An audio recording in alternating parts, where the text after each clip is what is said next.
निकल आया इधर छोटा जिहा ही है, ज़्यादा नहीं है, फिर के इत्थे ही आ गया भी सारी इधर ही है।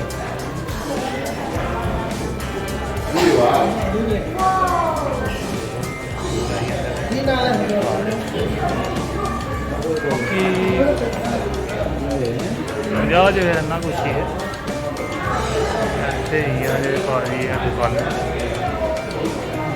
ਮੋਨਾਮੈਂਟ ਵਗੈਰਾ ਵਾਲੀ ਬਿਲਡਿੰਗ ਆ ਦੇਖੀ ਆ ਪਤਾ ਨਹੀਂ ਕੀ ਦੱਸਣ ਦੇ ਆਇਆ ਤੇ ਆ ਸਭ ਲੈਗਾ ਜੀ ਕੋਈ ਕੰਮ ਨਹੀਂ ਦੇਖਦਾ ਲੱਗਾ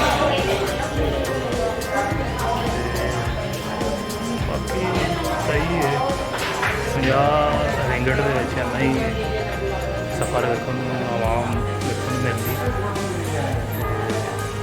ਹਵਾਵਾਂ ਵੀ ਲੱਗੀਆਂ